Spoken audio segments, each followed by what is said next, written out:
Okay, so this is my last of my story times that I wanted to tell because I think this is pretty funny, which is a crazy story from Vietnam.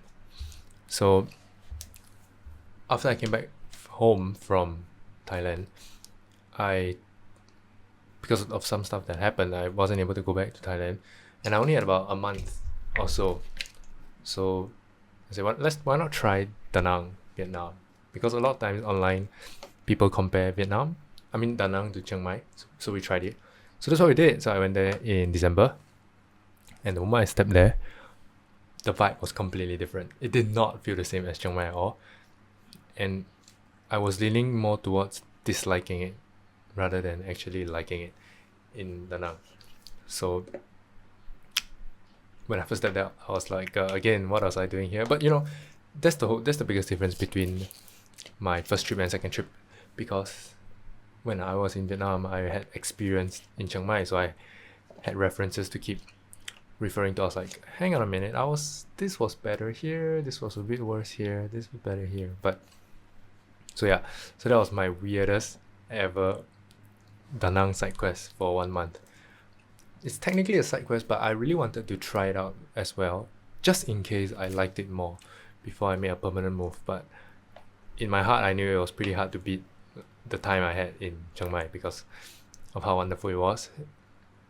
But I was like, you never know, right? This is literally the first place you tried, and what if somewhere else is better? I'm sure there's somewhere else better, but imagine if I was able to do another place and if liked it more, and then decided on that place instead.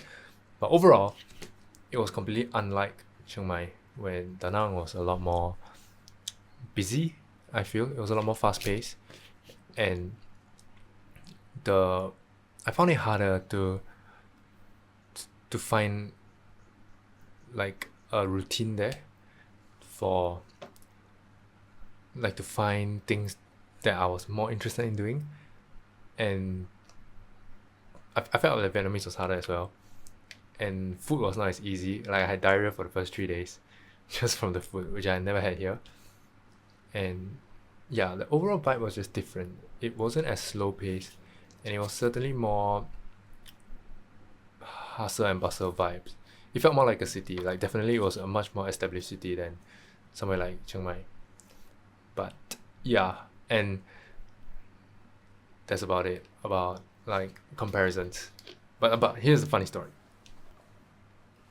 So the funny story was in Da Nang, I think I've experienced a higher level of kindness from a specific couple than I ever had in Chiang Mai, which was like such an insane experience, because the entire trip was made nice because of these two people. So it was just on one random. I remember this super clearly. It was on this one random day, 30th December, and by this point, right, I really was not having a good time in Da Nang. I was like, no, I should not have come here, and should just come back to Thailand.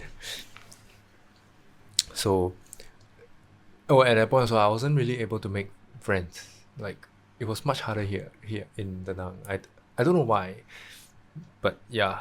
So partially there, partially because of me, because I was probably not so open with my attitude during that time, until the I went to eat bun ryu, which was like crab noodles, and these people just literally asked me to sit down and talk to them, and they offered me food, and they said, why don't you join us for New Year celebration tomorrow, because the next day was 31st December.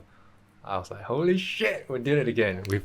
We found people that like were nice to me. And but despite all this, right, I still maintain my usual, like I will always return my plates and trays, regardless of who it is, unless I dislike them. Okay, unless I dislike them, then I would.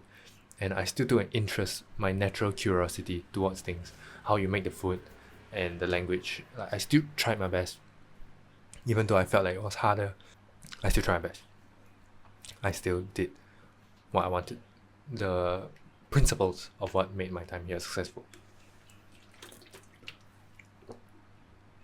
And then I had the sickest time ever on the New Year celebration. They just ate for like 5 hours and they sang karaoke. It's like the most typical Vietnamese style of celebrations, like eating and singing and drinking and eating like the sunflower seeds and pumpkin seeds.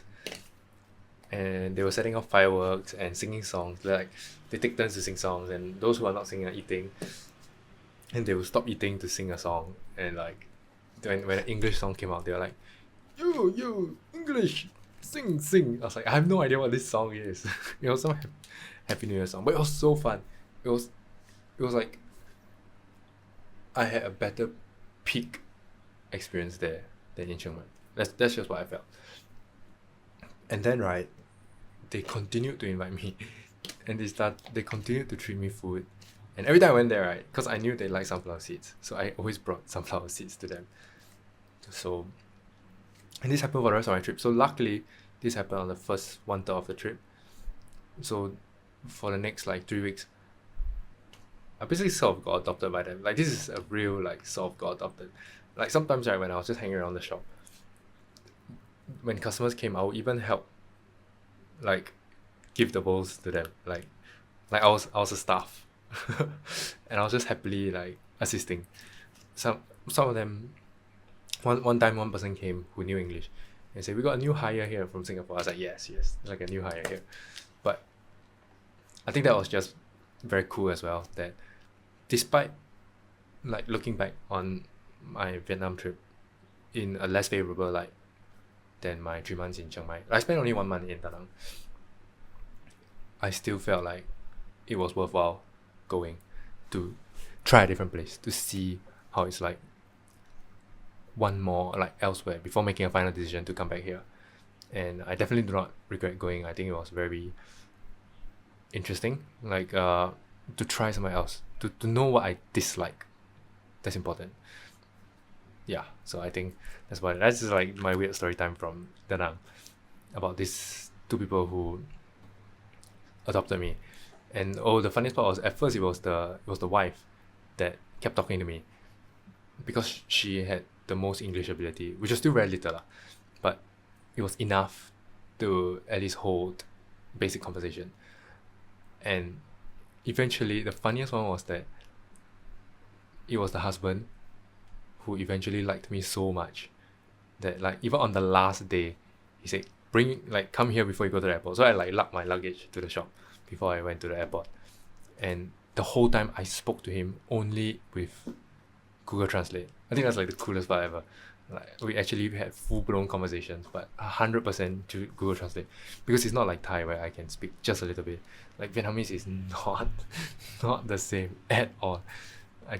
It couldn't click in my head. That's what I was trying to say. Like it's just harder to click in my stupid little head. So yeah, and other than that, it was just a less comfortable environment personally, and like food and drinks also not as familiar, and something as small as like the drivers are on the left side instead of the right.